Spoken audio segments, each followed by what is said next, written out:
escuto as pessoas falarem que não querem fazer um contrato, elas dizem, não, porque eu não quero me complicar. Assinar um contrato é algo que vai me prejudicar. É o oposto. Mas daí vai estar escrito. Sim, vai estar escrito exatamente aquilo que é o teu risco. Não vai deixar para as outras pessoas. Semana passada, eu acompanhei uns julgamentos no tribunal e os desembargadores falavam algo que é muito certo. Vocês têm a possibilidade de escolher o desfecho dos problemas da vida de vocês, no momento em que não levam até o judiciário. Por isso, documentem, porque senão estranhos decidirão.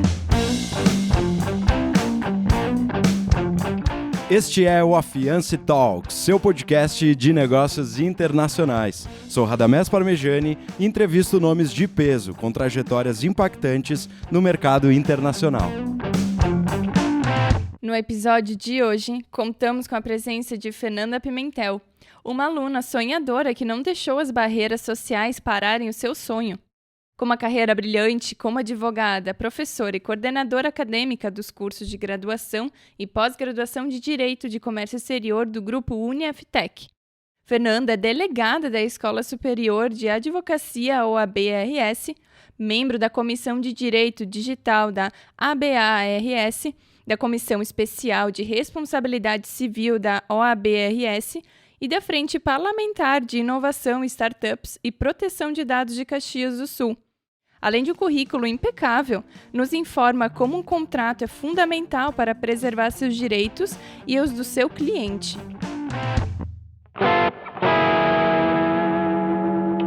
Fernanda, qual a importância de ter um contrato internacional para as negociações de importação ou exportação? Olha só, a primeira pergunta que tu fazes já atiça, né? Todos aqueles chips que eu tenho integrados aqui. E aí, uma grande, não é dúvida, mas um equívoco da maioria das pessoas. Mesmo que você não assine nada, você já tem um contrato.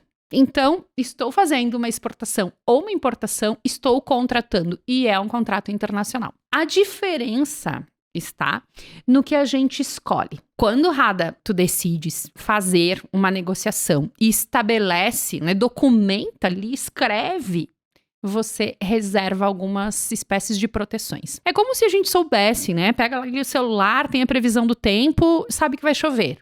Eu posso escolher se eu vou simplesmente sair, pode ser que não chova, ou se eu já vou com o meu guarda-chuva, com a minha capa, escolho qual o caminho, deixo o carro mais perto. Um contrato internacional bem debatido e bem redigido faz toda a diferença porque faz com que o outro chegue lá todo molhado, talvez nem chegue. Ou em contrapartida tu tenhas de fato aquilo que a empresa precisa, que é a lucratividade, resultado, perpetuar-se, fazer o que faz bem para a saúde da empresa. Faz todo sentido a tua analogia, eu gostei muito dela, porque, né, nós como profissionais de Comex, a gente sabe que começa uma negociação, seja para importar ou exportar, tem aquelas trocas de e-mails, todo aquele contato com o importador, com o exportador, até vir a invoice, mandar o packing list, confirmar aquela negociação, já está, de certa forma, nascendo essa negociação. Mas parece que o contrato é realmente essa cereja do bolo para que tu tenha, né, algo a mais, né, de toda essa negociação que se inicia, né? Sabe que eu escuto muitas vezes as pessoas confundirem que a invoice é um contrato. E aí, falando em direito, tá? Não vou falar do que acontece no mundo a partir da administração. O gestor de comércio exterior pode entender, interpretar como contrato. Agora, falando tecnicamente para quem é do direito, o contrato ele é um momento de celebrar, quando eu ajusto o que vai acontecer. E aí, às vezes, acaba acontecendo de forma mais longa, não só em uma única interação. Por isso que eu preciso documentar. Um exemplo bem bacana é que você pode escolher qual vai ser a lei aplicável. Não Perfeito. Muda nada. Claro que muda. Muda por quê? Assim, bem básica, né? Mas essa é uma que é bacana, assim, porque fica claro. Representante comercial, que muitas empresas têm seus representantes comerciais. Quando vai dispensar ou quando vai modificar, existe a questão da multa. Não sei se tu domina isso, mas enfim, é bem normal. Então, de acordo com o tempo que o profissional trabalhou na empresa, ele vai receber um valor X, que é uma espécie de indenização. Eu escolho enquanto empresa? Não. É algo que a legislação brasileira prevê. Se eu remeter que um determinado contrato ou contratar um agente aqui no Brasil e ele seja meu representante, mesmo que ele tenha uma outra nacionalidade, terminou a relação, vou ser obrigada a pagar. E isso talvez não tenha sido inserido no meu cálculo do negócio e eu vou ter um prejuízo. Já em contrapartida, se eu remeter para uma legislação de outro país, aqui do ladinho, né, ali na Argentina, pronto, já não pago. Muda tudo. E não tem a ver com faltar com algum dever. Não, eu remeti para um lugar mais ou menos seguro. Perfeito. E isso é muito importante quando tu coloca que na negociação não só a invoice e o packing list, né, fazem parte dessa ideia que muitos profissionais têm de que, né, se firma ali um contrato apenas com uma assinatura, porque é como tu falaste, né? No contrato realmente está toda a negociação, tudo aquilo que se não vir a acontecer em alguma parte não se cumprindo, quais são as consequências, qual a lei que vai determinar, como que a gente vai reaver aquilo tudo que foi, né, subentendido. É aquela história, né? Quando dá tudo certo, é só comemoração, mas o contrato ele acaba sendo necessário realmente para quando a coisa não dá muito certo, né? Eu gosto de fazer também aí, pensando nas analogias, que elas facilitam a compreensão. Aí o lado professor vai entrando. Eu gosto de fazer aquela comparação sobre o casamento e a união estável, que no Brasil é muito comum. Muita gente diz, não, eu não sou casado, a gente só mora junto. Todos os problemas, porque a gente pensa que o documento é para evitar os problemas, são iguais, quiçá maiores, do que se eu previamente ajustar, formalizar e decidir pelo casamento com determinado regime. Quando a gente fala em contrato, tem 3 formas que essas são, não digo mundiais, mas que se reproduzem nos países com quem o Brasil mantém relações e por isso nós, réis mortais, podemos estabelecer ou entabular relações com os particulares do exterior. Verbal, tácito ou escrito.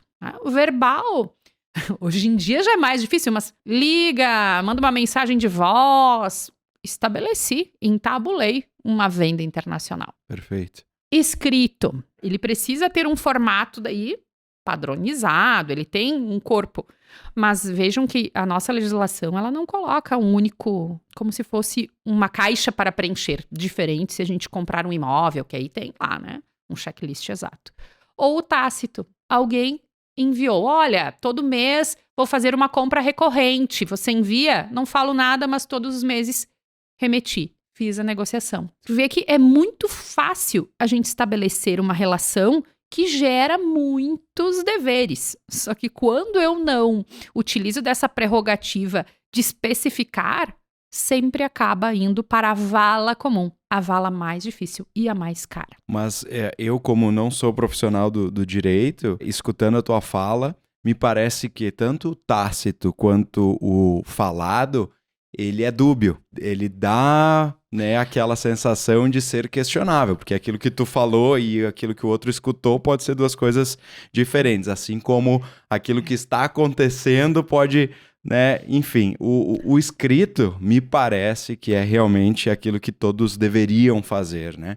As pessoas têm uns dados interessantes. Quando a gente começa a estudar um pouco de neurociência, que é bem bacana na parte de negociação, e aí do direito, para alicerçar isso, a gente descobre que as pessoas levam mais a sério o que elas firmam. Então, o ato de assinar gera uma responsabilidade maior porque você se sente comprometido.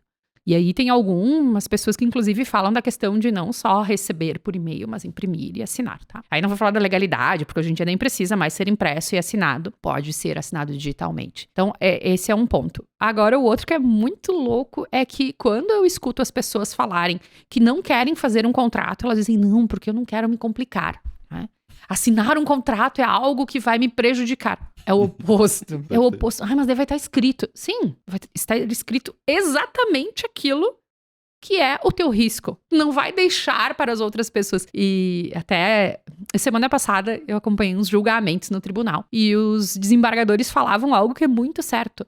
Vocês têm a possibilidade de escolher o desfecho dos problemas da vida de vocês. No momento em que não levam até o judiciário. Por isso, documentem. Porque senão estranhos decidirão. Perfeito. E eu gostei muito dessa fala, porque, de certa forma, assim, quando o profissional de Comex, numa negociação internacional, ele já coloca ali o contrato na mesa, de certa forma, o outro lado, ele já vai te enxergar com uma maneira mais profissional, né? Seja para você comprar ou vender algo, você está negociando ali, mandando invoice e tal, vendo o preço, mas aí chegou, não, beleza, vamos fechar? Tá fechado, assina a invoice, tá aqui o meu modelo de contrato, tá aqui tudo aquilo que eu negociei, aquilo que a gente acordou, e eu gostaria que tu enviasse junto esse documento assinado. Me parece que, para ambos os lados, coloca a negociação num nível superior, né? E mais até. A gente costuma ver, quando atende empresas, que o comercial e o financeiro brigam, né? Normal. Porque o comercial quer a meta de vender e o financeiro quer a meta de receber. Quando existe uma formalização, uma padronização e um controle antes de estabelecer uma relação, é como se você evitasse essa briga. Porque, e aí, né, o profissional advogado, pontualmente, o advogado, ele não é o profissional que vai impedir que tu faça negócios. É um profissional que vai evitar que tu faça maus negócios. É isso, tem que ser para isso. E é muito legal o que tu acabou de falar, porque, de certa forma, se coloca isso na negociação, possivelmente, se o outro lado está de má fé, já vai pular fora. Né? Porque é muito fácil não entregar uma invoice assinada. É muito fácil ali ter os dados bancários, receber o dinheiro e depois simplesmente sumir. Opa, temos um contrato, eu preciso colocar aqui todos os meus dados, ele vai me perguntar outras informações, qual que é a Talvez aquela pessoa que já está mal intencionada, ela já vai fugir e vai evitar muitos dos problemas, né? Até porque, se a gente for pensar, né, a mente criminosa, ela é muito criativa. E aí, claro, estou aqui falando de situações bem extremas, né? Mas dá muito mais trabalho quando começam a exigir. Claro, tem que cuidar também nada de perfumarias, né? Então, vai fazer um contrato com 200 laudas. Hoje em dia, a gente tem dentro do direito algumas iniciativas que são ali da linguagem simples, objetivo, enxuto, mas lastreado no que vai dar a proteção. Dá trabalho. Então, a pessoa que está mal intencionada tem um universo de possibilidades ali, muitas empresas que não exigem nada. Se eu estou mal intencionada e talvez não dê certo aquele ali, eu vou pro próximo, que é mais simples. Perfeito. Yes. Muito bom, muito bom. Então, profissionais de Comex, fiquem atentos. Invoice não é contrato, invoice é nota fiscal de compra e venda, contrato é outra história.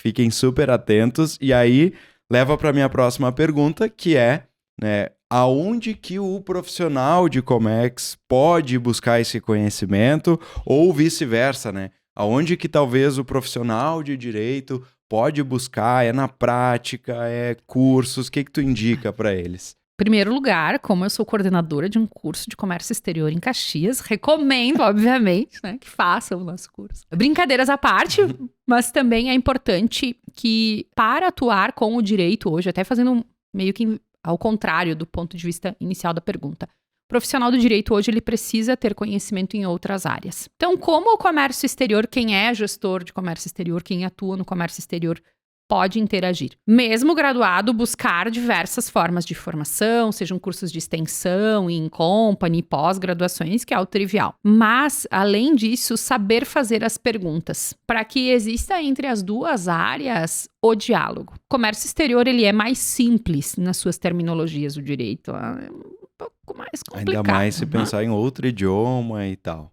Então, como pode fazer? Leva a pergunta certa para o profissional do direito. E não precisa se preocupar em falar, qual a tributação eu devo... Não. Conta o que tu vais fazer, que operação é, quais são os teus medos, as tuas dores, quais são os riscos, a experiência que tu tens nas operações anteriores, o que aconteceu de ruim, aquilo que a gente também falava. Ninguém quer falar do problema, do que deu errado. Fala o que deu errado, porque daí é mais ou menos como o médico. O médico, ele pode cuidar da tua saúde ou ele pode cuidar da tua doença. Então, se tu for lá só quando já deu problema, vai ser mais difícil. E para que ele cuide da saúde, tu tens que ser honesto. Olha, né? Eu não faço academia, eu como mal.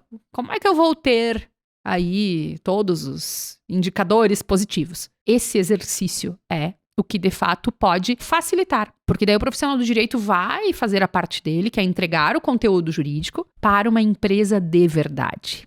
E Perfeito. Não para aquela que a gente idealiza, né? Dizendo, não tem nada de problema. Claro que tem. Fala o que é, para que a gente possa ser assertivo. Perfeito. E tu colocou uma coisa, tanto acho que para a saúde quanto para o direito deve ser igual.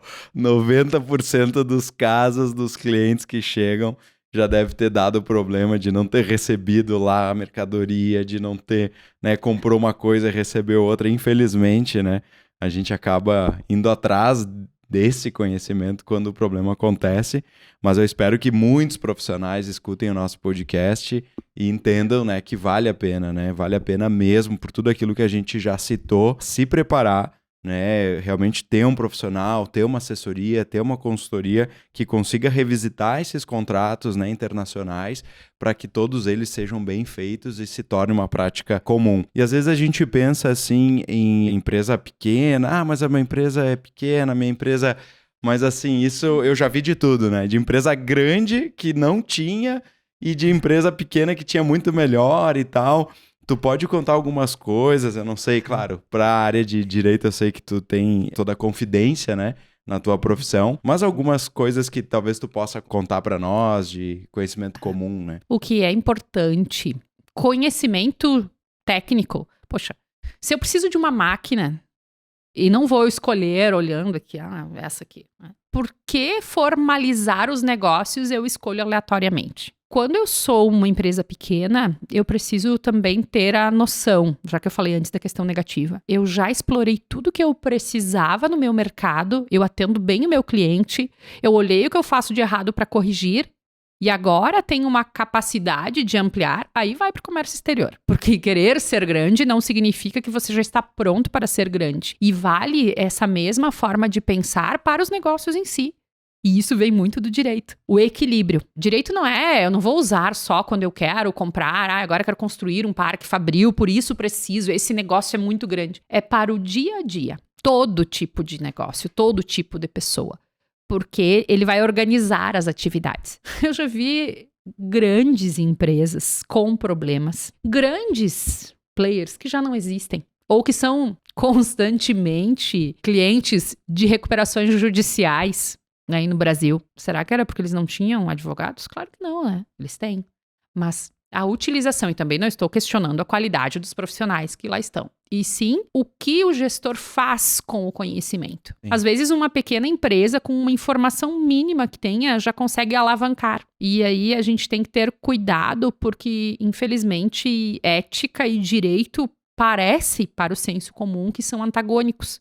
E a gente tem visto que não. Profissionais éticos no direito ensinam às empresas caminhos que vão garantir que ela amplie de forma segura. Não é dica, porque, né, mas uma materialização disso é a taxa do Siscomex. Poxa, em 2011 ela custava lá, se eu não me engano, R$29. Talvez eu falhe agora com os números, porque eu não lembro exato. Mas teve um acréscimo de 500%. E vem através do caminho correto, legislação, tudo certo, passou para 180, 190. Esse aumento por muitos anos foi questionado judicialmente até que se chegou lá numa determinada situação judicial que reconheceu. Olha, não foi certo. Falei 2000 e quanto, né? Vejam aí um lapso de mais de 10 anos, toda uma briga, até que hoje tenha voltado ao patamar. As pessoas tinham que pagar, porque senão elas não realizariam a operação de comércio exterior, através de uma norma lícita, mas que não estava de acordo, e hoje só alguns vão buscar o ressarcimento, né? A restituição ou compensação. Isso é assim, bem exemplificativo de uma atuação inteligente. Mas eu gostei muito tu puxar para esse lado, porque acaba sendo, tirando o foco ali do contrato, do problema, mas o que o direito talvez possa ajudar as empresas que, né, têm esse conhecimento. E eu trago um outro exemplo. Olha só, tem um que é o tópico aqui da nossa conversa, que é o ACC, Adiantamento de Contrato de Câmbio. É contrato, né? A palavra do meio ali. E subentende-se, então, que é uma linha de financiamento que o governo brasileiro ajuda as empresas que vão exportar. Ela pega, então, aquele contrato que está sendo negociado com um possível comprador lá fora e diz para a empresa brasileira, olha só, né, você vai trazer divisas para o país, você vai, né, trazer dólares aqui para a nossa economia, então o governo central vai te ajudar e vai te financiar essa operação em cima daquele contrato. Você meio que vende aquele contrato que foi estabelecido com uma empresa estrangeira para o governo com uma taxa de juro muito baixa, A Fiance já usou muito disso, né, no início da nossa história. Até uma dica que eu dou para empresas que querem exportar, pesquisem, né, sobre as CCs, porque as taxas são muito baixas, é um dinheiro muito barato mesmo, e faz todo sentido para a economia. E veja só, contrato de câmbio, um profissional de direito talvez qualificado, ou um profissional de Comex qualificado que tem essa informação, pode fazer toda a diferença dentro da sua empresa, né? E aí, essa tua fala, ela é bacana porque ela materializa o papel da confiança. O papel, agora tá meio, né, duplo sentido. Aí o papel, o contrato, faz com que seja confiável a tal ponto que tu tenha acesso a dinheiro. Sim. Que tu não teria com a mesma relação se ela não estivesse formalizada. Perfeito. Sim, o próprio banco vai exigir o contrato, né? Senão tu não tem nada. Exato. Mas qual que é a diferença? É meramente assim, emocional, né? Porque pode ser que não exista nada igual. Claro, dá um pouco mais de trabalho.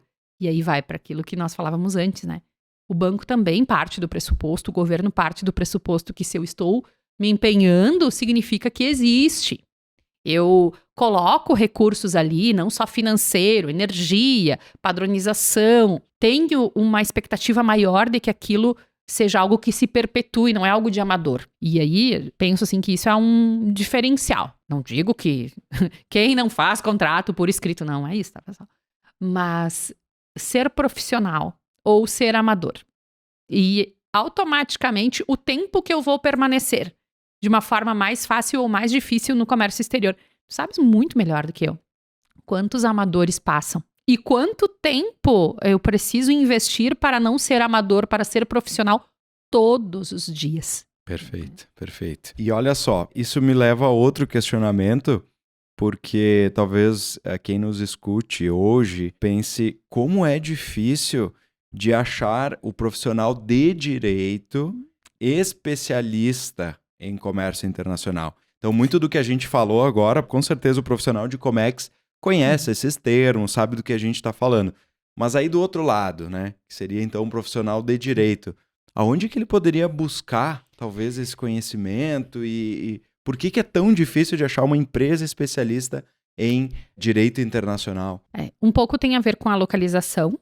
Então, a gente tem que falar um pouco da questão do mercado jurídico. Existem grandes escritórios, existem escritórios tradicionais. Então, hoje o Brasil...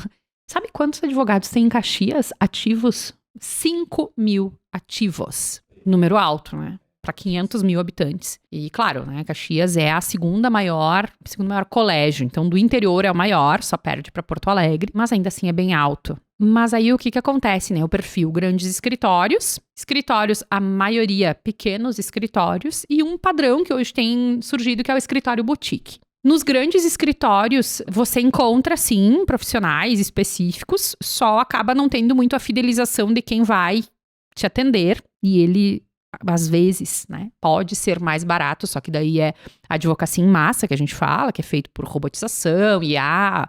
ou sem grande sofisticação, se é que pode se dizer assim, ou ele é muito caro, porque daí vai ser aquela pessoa assim que é elitizada e vale a pena pagar, certamente, mas muita gente não tem acesso. O advogado tradicional, os escritórios tradicionais, é 1 ou 2 advogados e eles acabam trabalhando com tudo, só que até pouco tempo não tinha essa percepção, inclusive na educação jurídica, que precisava saber de outras áreas. E aí o cara sabe muito de direito, fala latim. Admiro, eu estudei latim. Mas o cliente quer saber de solução. De novo, fazendo analogia com o médico, ele não quer que o médico recite o que está na bula. Ele quer sair dali sabendo que ele precisa ou pode comer ou não para amanhã estar melhor com a glicose dele. E aí vem o terceiro, que é o escritório boutique, que são pequenos escritórios, mas que começam a fazer essa composição ou trazendo profissionais do comércio exterior para trabalhar junto, parcerias.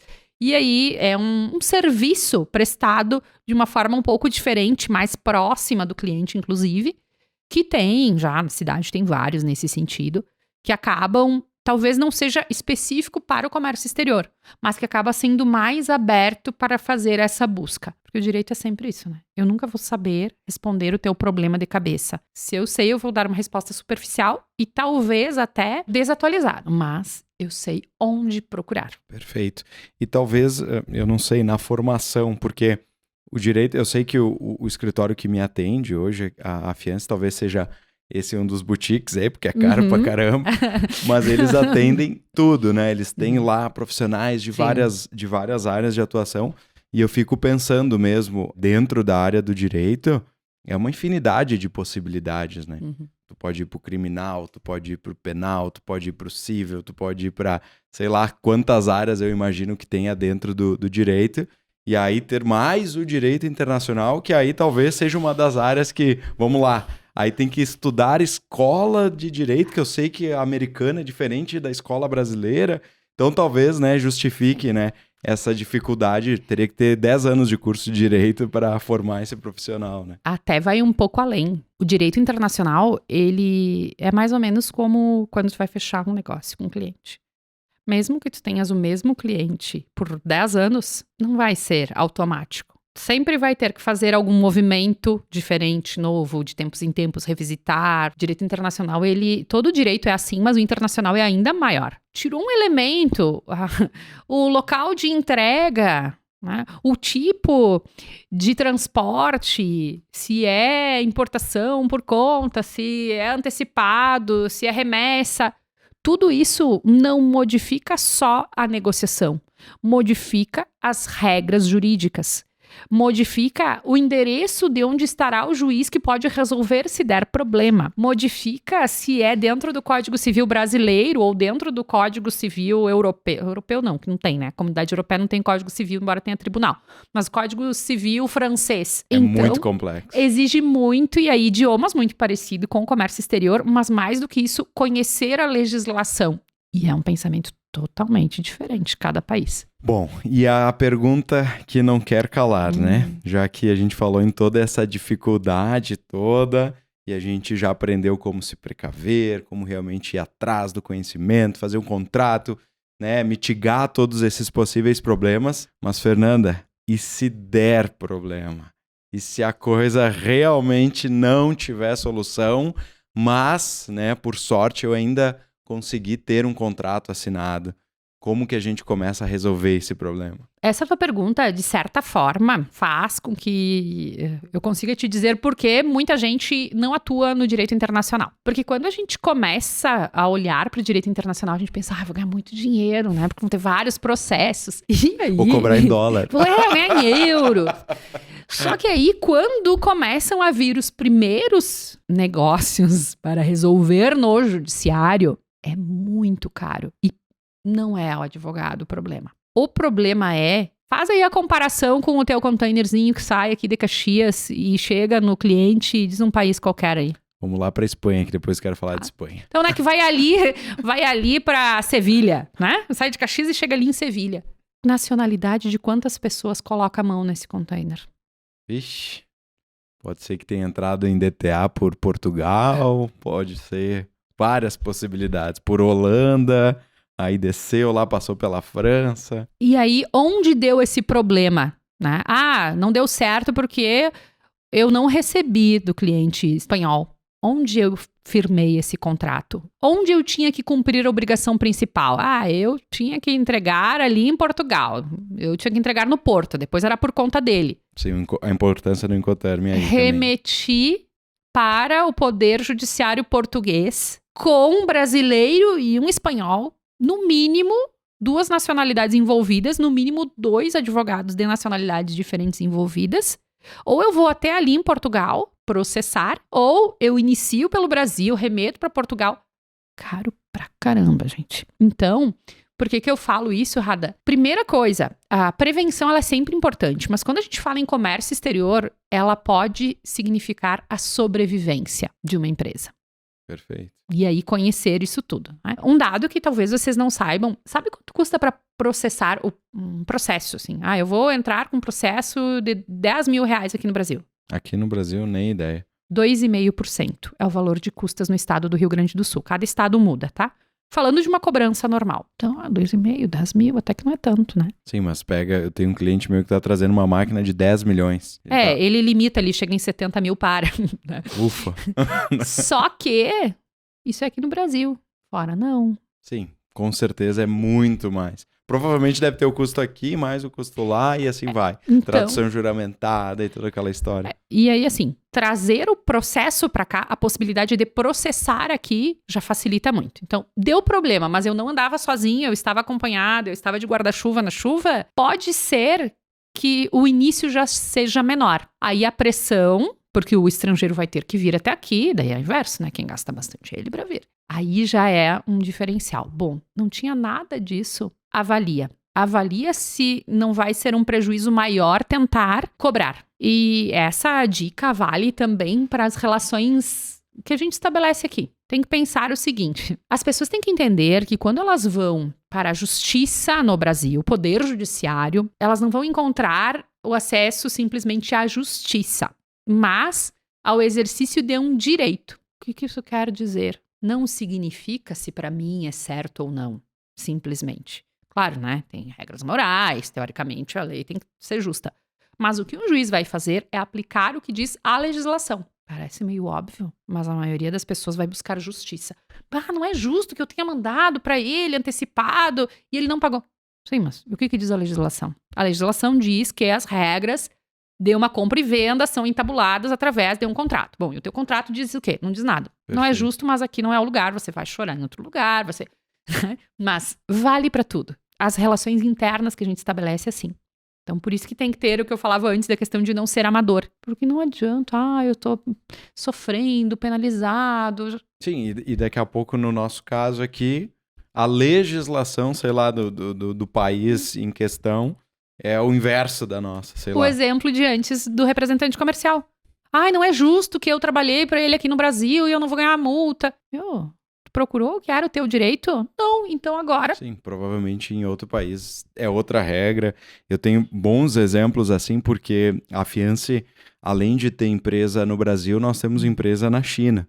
Então eu passei por todo o aprendizado de constituir uma empresa, né? Eu como estrangeiro na China, tu imagina, tendo que traduzir toda a minha documentação lá, juramentada em mandarim, e aí eu entendendo como é que funcionava, né, a questão lá, por exemplo, básica de integralização de capital.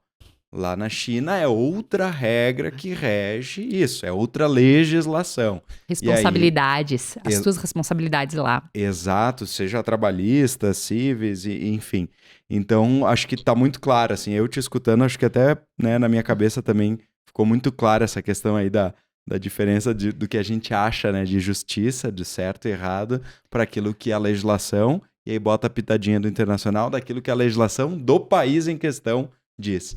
Perfeito. Eu posso escolher, claro, não é sempre, né? Tem algumas situações em que mesmo escolhendo vai dar problema. Tem os vários sis, os dependes no direito internacional, eles são ainda mais poderosos, se a gente pode dizer assim. Mas conhecer antes, chamar para perto, protege. E essa proteção, então, de um lado, a confiança, que é um elemento importante. Do outro lado, estar protegido. Estar dentro do seu ambiente. Diminui muito o risco. Se der problema, talvez a minha chance seja maior, meu custo menor, e ainda assim, muitas vezes, eu tenho senso de justiça, mas eu não tenho lastro jurídico. Não vou conseguir receber. Vou ficar no prejuízo. Por isso que é melhor não fazer. Ou vai custar muito caro, etc. Bom, fica toda essa mensagem assim de que me parece que o início dessa negociação, a maneira que ela é conduzida, né, investir realmente em conhecer bem o cliente ou o fornecedor, realmente fazer todo um pré, né, uma pré-negociação muito bem feita, talvez dar um primeiro passo sem muita força, né, para ir sentindo essa relação e se construindo essa relação, me parece muito mais saudável, né? Do que a gente achar que talvez lá, eu tenho um contrato muito bem feito, ok, mas pode ser que quando seja necessário usá-lo, talvez não seja tão simples assim como tu coloca, né? E não ter pressa, porque a pressa faz com que a gente peque. E também não ter excessos. Não adianta ser algo impossível.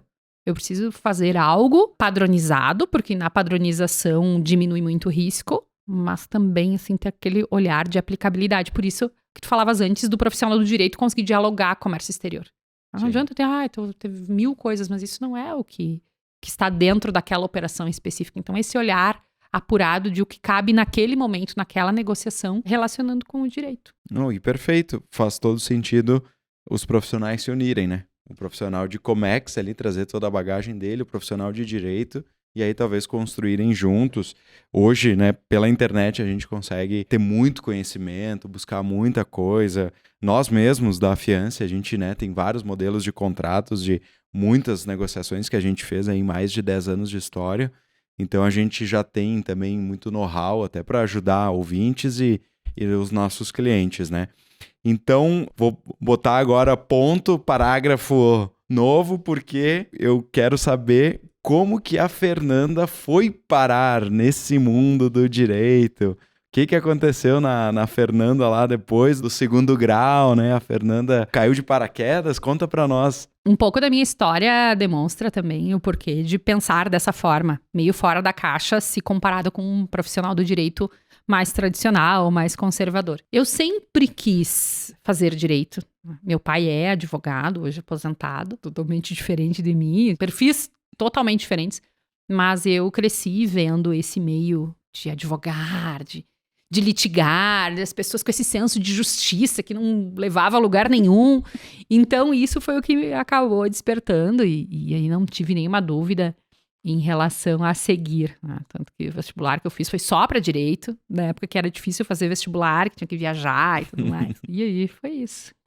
Conseguiu passar já de primeira. Na Unicinos, na UX, daí meu pai não queria pagar, porque ele queria que eu fosse médico, aquelas coisas assim que toda a família tem. Teu pai advogado não queria filha advogada. Não queria, não, porque ele dizia, não, tu é muito certinha, tu é muito cri-cri, tu não vai conseguir, imagina, a gente tem que ser mais rápido, que era muito com aquela coisa do personagem do advogado. Aquele mais malandro, mas... Pô, meu filho, tu é muito honesto, tu é muito certinho. Vai se fazer medicina, odonto. Ele não queria pagar. E aí, sabe que agora, né, fala mal da família. Mas depois eu conto que hoje ele fala bem de mim. O primeiro escritório que eu fui estagiária, eu tive que ocultar quem era meu pai para conseguir uma vaga de estágio. Porque meu pai disse, não, tu não tem perfil, tu não vai trabalhar comigo. E aí, quando sabiam quem era meu pai, eu não conseguia estágio. Ah, porque teu pai era influente. Porque meu pai era advogado. E tava Sim, todo mundo dizia, não, a filha do fulano, não, aqui eu não quero, isso aí é cilada.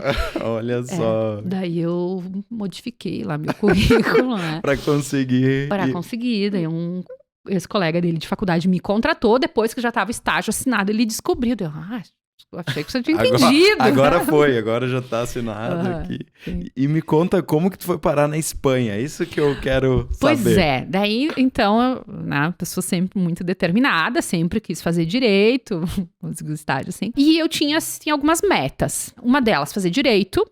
A segunda, trabalhar com direito internacional. E para isso, eu queria ir para a Espanha, que é o berço do direito internacional, e dar aula. Acho até que por isso que meu pai ficava indignado, porque ele também dizia que professor é advogado que não consegue se sustentar, daí fazer um bico. Sim. E aí, obviamente, eu não tinha condições financeiras, né? Apesar do meu pai ser advogado, era humilde, venho de uma família muito humilde. Meu pai fez direito porque a minha avó era copeira no bloco A da UX. E por isso que eu estudava, porque eu ia pra lá junto com ela e eu cresci naquele ambiente acadêmico. Que legal, olha só. E aí, acabei indo, né? Mas aí tu com bolsa, como é que tu conseguiu? Sim. Como eu fiz, lembra? A copeira, neta da copeira e tal, não tinha dinheiro, né? Meu pai, além de não ter dinheiro, achava um absurdo o que eu fazia. Aí, o que eu fiz? Primeiro, eu identifiquei onde era o tal do berço do direito internacional, por isso que eu foquei na Espanha. Descobri qual era a instituição base disso tudo e comecei a identificar programas que eu pudesse, formas que eu pudesse ir até lá. Primeiro, juntando grana, era muito difícil, não é como hoje que dá para viajar. E aí eu descobri um programa do governo espanhol de incentivo aos latino-americanos. Participei de um processo seletivo, fiz prova e tudo mais. E aí consegui uma bolsa do governo espanhol para trabalhar lá, para estudar lá. Legal, Fer, parabéns. Olha só, que incentivo pra quem escuta essa história. Tipo, tu botou na cabeça mesmo o teu sonho, tu foi atrás e tu achou lá... No Brasil não tinha incentivo, mas tu achou lá do outro lado do mundo. Mas eu fiquei curioso em saber o porquê, então, né, que a Espanha é esse berço e onde é que tu foi parar lá? Eu fui uma cidade do interior, Salamanca é o nome, que é onde nasceram os primeiros debates sobre direito internacional. Então lá é o berço dos primeiros textos de direito internacional, dos primeiros pensadores sobre o assunto. E eu estudei na Universidade USAL, Universidade de Salamanca, que é a universidade onde uma pessoa que talvez tu conheças, assim, né? Cristóvão Colombo estudou. Olha só. Sim, quando ele estava naquela função, na função de viabilizar, né, a vinda para cá, ele por um tempo estudou lá. Olha só, que... Essa eu não sabia. Olha só, pessoal, com licença, a minha professora, né, da graduação estudou na mesma universidade que Cristóvão Colombo. Que incrível, Fer, eu não sabia, mas acho que vai ser surpreendente para muita gente que escuta esse conhecimento. Parabéns. E aí, conta como é que foi essa experiência lá. Daí foi totalmente diferente, porque a forma de ensino deles é o inverso da nossa, aquelas grandes salas, auditório, meio como a gente vê nos filmes. Algumas aulas maravilhosas, outras um pouco desafiadoras, para ser elegante na minha fala. Mas o que foi bacana é que lá eles já, um tempo, né? Imagino que isso foi na época das Torres Gêmeas, para vocês terem uma noção, ainda quando eu estava lá. Eles já tinham muito consolidado estudar direito internacional público e privado de forma isolada. Aqui no Brasil, até hoje, é obrigatório direito internacional nos cursos de direito. E nem é como disciplina obrigatória. Ela pode ser uma disciplina optativa, uma disciplina que ela está à disposição, mas os alunos, né, cursam se querem. Ou ainda dentro de outros conteúdos. Lá na Espanha já é muito comum, e nesta instituição em especial, porque é o alicerce. Então, a gente tinha lá Internacional Público 1 e 2, Internacional Privado 1 e 2. E ali foi um ano inteiro estudando muito. O que eu fiz? Estudei a parte de filosofia jurídica, que lá também tinha toda essa questão de, bem o pensamento filosófico que faz com que tu consiga encontrar respostas, mesmo quando não existe ainda uma norma jurídica, porque ele faz uma reflexão sobre a resolução de problemas e não a aplicação automática, lei tal, problema tal. E o direito internacional público, que traz a parte de abertura de mercados através dos convênios de cooperação, pactos, ou os privados, que daí sim são contratos entre particulares, relações entre os privados. Olha só. E aí tu aprendeu espanhol lá ou tu já falava aqui? Como é que foi? Lembra que a pessoa assim é um pouco... Eu estudo espanhol desde os 8 anos de idade. Porque tinha uma vizinha que era uruguaia, que ficou desempregada, que aí... Não, mas foi coisa divina mesmo, pra tu ir pra Espanha. E aí ela tava sem muito o que fazer, ela decidiu dar aula pras crianças do bairro, né? E eu era uma dessas crianças do bairro. Aí depois ela acabou conseguindo uma colocação, e isso é muito legal. Porque ela conseguiu se colocar profissionalmente em uma empresa, passamos muitos anos sem nos ver. Ela foi embora do Brasil e pelo menos uns 20 anos que eu já não tinha informação dela, eu encontrei ela na Argentina, porque ela estava trabalhando na planta de uma empresa caxiense na Argentina. E eu... com relações. Mentira, olha Sim. só. 20, e tu aí Mas 20 que eu tinha, 20 já formada, sem saber tu já dela. tinha terminado a graduação na Espanha. Nossa, olha só que 20 história sem saber, legal. né? Muito mais dos 8. Imagina a tua emoção e o orgulho dela, né? De ter Sim. deixado essa semente que germinou tão bem. É. Que legal, olha que história linda essa. E aí, voltou pro Brasil, né? Com o espanhol melhor ainda, com o canudo embaixo do braço. E aí, para que lado da tua vida seguiu depois disso? Verdade, metade da graduação eu fiz na Espanha. Então eu comecei aqui na Universidade de Caxias do Sul, parei, fui fazer um ano lá, 2 semestres, que eram essas disciplinas específicas, voltei e finalizei. Antes de finalizar a graduação aqui, eu já fui para outra metinha lá, né, da lista. E isso, acredito que tem muito a ver também com o comércio exterior, a gente trabalhar com planejamento de carreira e tal. Sempre tive isso muito claro. Aí tá, o que faltava na lista? Ser professora, né? Pra dar orgulho pro pai, só que não. Fui atrás de instituições que tivessem um currículo de mestrado dentro do que eu gostava. Direito internacional, docência, negócios, história, um pouco assim. E também tinha a questão do dinheiro, né? Porque eu só tava gastando nesse meio tempo, lembra? E aí eu acabei encontrando a Universidade Federal de Santa Maria, Perfeito. a UFSM, que tem um mestrado, agora já, hoje eles têm de direito, hoje eles transformaram um pouco, mas na época era um mestrado de integração voltado para o direito econômico. Relações, negociações entre empresas, pessoas de diferentes países da América Latina. Foi o que eu fui estudar. Que legal, olha só, deu tudo muito certo, tu vê? Sorte, né? Poder da mente aí, né, abriu todos os caminhos possíveis e aí tu concluiu o mestrado, né, e já seria uma das minhas perguntas e tu já acabou respondendo ela, dessa aptidão, né, que a Fernanda tem como professora, né, eu sou suspeito em falar, já dei vários spoilers aqui, mas a Fer foi minha prof lá no início da minha graduação. Hoje, com muito orgulho, né, a gente manteve esse contato, tem um carinho, um respeito até hoje, e eu tenho os outros tantos ex-colegas daquela nossa safra lá, que também todos, assim, 100%, têm um carinho, uma admiração muito grande por ti. Então, assim, por que será, né? Conta pra nós, Fer, qual que é o segredo aí de ser uma professora tão querida por todos os alunos que passam por ti, né? Ai, querida, não sei se é unânime, mas que eu penso que vem muito de encontro com essa nossa fala, eu sempre me preocupei muito com o que eu vou entregar. Nunca tá pronto. E não é porque eu seja uma inconformada, não, tu sabes bem que eu celebro tudo que eu tenho.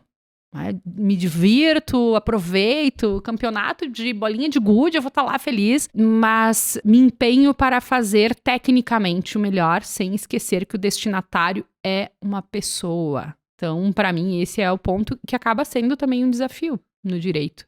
Não esquecer que a gente está lidando com a vida das pessoas. Sala de aula é a mesma coisa. A gente trabalha com o sonho das pessoas. É muito bacana. Porque daí tu passa, assim, de quem é mero espectador para construir junto. Que é o que vocês fazem também, né? Nas empresas. Vocês, da Fiança, fazem a mesma coisa. Sim. Vocês não são espectadores. Eu sou espectador da importação. Não. Faz a exportação, faz a importação. Fazer parte, né, daquela história. Que legal, que bonito isso. Acho que tu não poderia ter respondido melhor, porque deixou até uma sensação boa de escutar. Uma sensação de realmente propósito, né? De realmente, talvez, a maneira que tu me tratou, e eu também naquela época, com muita dificuldade, né? Eu lembro 2 ônibus para chegar lá na faculdade. Chegava atrasado, né? Dava um jeitinho nos trabalhos, porque eu trabalhava o dia inteiro, né? Eu trabalhava todo dia. Viajava às vezes. Das 7h30 às 6h, ainda ia para a faculdade, ainda tendo que pegar 2 ônibus depois. E foi um momento bem difícil para mim, assim, e tu conseguiu me acolher e me ajudou e se tornou uma referência e hoje a gente poder estar aqui, né? Sim. Então acho que o que tu acabou de falar, o case real de que é verdadeiro, isso tá aqui na nossa frente nesse momento, né? A gente deixar uma mensagem boa, uma semente boa para as pessoas, porque pode germinar, assim como a tua ex-vizinha lá germinou espanhol e depois a vida te levou para lá. Isso é tão bonito e que legal, parabéns, e eu acho que muitos professores deveriam escutar essa história, ter esse mesmo propósito, porque tem pessoas que realmente marcam a nossa vida e todo mundo vai lembrar de alguns nomes que tá escutando essa minha fala e realmente, né, a gente leva para a vida toda. Mas para a gente pensar no nosso encerramento, eu sempre gosto de perguntar assim, alguma história de dificuldade ou algum perrengue que tu passou na tua vida, que foi... Porque, assim, a parte boa é muito fácil, né? A gente posta no Instagram todo dia a parte boa, né? Mas a parte ruim me interessa muito porque a gente sempre aprende, né? Nas nossas dificuldades. Tem alguma coisinha que tu pode colocar para nós? No Instagram a gente é dublê, né? Dublê de bem-sucedido, dublê de inteligente. Verdade. Não tinha como deixar, essa ficou. Sabe que agora, né, falando dessas questões um pouco do início da minha formação, teve uma situação que por muitos anos meio que serviu como uma reflexão e que hoje eu gosto muito de contar. E até outro dia eu tava me ouvindo e fez todo sentido. Quando eu tava logo no início da faculdade, então tem aquela coisa assim, né? A gente chega na sala e pergunta, o que você vai ser? Né? Você é promotor, você é juiz. Com todo respeito aos promotores e juízes. Tenho vários amigos, inclusive, gosto muito, respeito. Mas eu nunca quis ser promotora ou ser juíza. Eu sempre quis advogar e sempre quis dar aula. E sempre quis, como eu disse, ir lá pra Espanha e tal. Daí eu não falava, porque eu também sou tímida até hoje. Hoje eu já consigo lidar melhor. Mas ainda sou tímida. Chegou um determinado dia, imagina, todos os dias, em todas as aulas, entrava e disse, o que você quer ser? Nada. Até que chegou e eu falei a verdade. Disse, eu quero trabalhar com direito internacional, quero ser docente, quero estudar na Espanha, na Universidade de Salamanca. Nessa altura do campeonato, eu já sabia tudo. Tava na tua cabeça. Lógico. Com 17 anos. E aí passou, ninguém falou nada. Depois do intervalo, um colega veio e me disse, olha, vou te dizer uma coisa, não fala mais isso, tá? Porque fica ridículo, né? Olha pra ti, olha onde tu tá, olha quem tu é. Tua família não é uma família que tenha condições de te sustentar para isso. Tu não tem origem. E aí elencou um rol. Nada era mentira, tá? Realmente, ele tinha muita verdade naquela fala dele. Né? Meu pai não trabalhava com isso, aquilo, eu não tinha dinheiro. Tudo era verdade. Ele não precisava ter falado? Talvez. O que eu fiz com aquela informação? Eu usei para lembrar o que eu precisava superar para chegar onde eu queria. E hoje, né, já passou muito tempo, talvez a pessoa nem lembre mais, não tô falando porque eu tenho rancor, nada disso, até agradeço, porque pelo menos um honesto que me falou. Não é, né, porque podiam só ter, deixa a louquinha ali. E talvez eu não ia perceber o que eu preciso melhorar. Por que eu te conto isso? Porque hoje ter o checklist, tenho muita coisa que eu ainda não preenchi do checklist, mas essas já, as principais. Consegui até um pouco mais, né? Porque daí a história, direito internacional. Trabalho com direito internacional, atuo nessa parte prévia e coordeno um curso de comércio internacional. Direito, tu não vai advogar. Advogo, coordeno cursos e trabalho no desenvolvimento de novos cursos. Então, assim, graças a Deus, a sorte, né? Já tem um pouquinho mais do que aquilo que era, o que eu dizia que eu queria muito e que talvez não desse pra ter. E aí, vale tanto pra vida pessoal como pros empresários. Pros empreendedores. Escuta quem fala o que tu não quer ouvir. Mas escolhe fazer o melhor possível com aquela informação. Perfeito. Porque, né? Que mensagem fantástica. E engraçada, né? Normalmente quem bate esquece, quem apanha nunca esquece, Sim. né? Provavelmente essa pessoa aí nem lembra que te falou isso, saiu da boca ali e tal, muito fácil. Mas pra ti ali foi uma mensagem forte, né? E também fica outra mensagem pra quem escutou, né? Tipo assim, a gente é do tamanho do nosso sonho. Ninguém vai limitar o nosso sonho. Ninguém vai poder botar o dedo na cara de ninguém e falar que vai ou não vai, né? Porque só depende de nós, né? E tu é a prova disso, né? Tu foi lá com todas as adversidades, foi atrás do teu sonho e conseguiu até superá-lo, né? E conseguir realmente, né, ser a Fernanda hoje referência, para mim uma grande mentora, uma pessoa extraordinária que apareceu na minha vida e que hoje eu admiro e respeito muito. Bom, Fer, pra gente fechar mesmo agora, deixar uma mensagem. Então pode ser como prof mesmo, pode ser pro pessoal do direito ou pro pessoal do Comex, mas deixar uma mensagem final aí para quem nos escuta. Não existe sorte. Existe dedicação, determinação, pezinho no chão e muito trabalho. Então é isso, né? Façam a sorte acontecer. Façam a sorte acontecer, porque vale muito a pena. Vale muito a pena. É isso aí. Todo dia acordando muito cedo, correndo atrás da sorte. Uma hora ela bate na nossa porta, né? É isso aí. Muito obrigado, Fernanda Pimentel, minha amiga, minha prof, minha querida.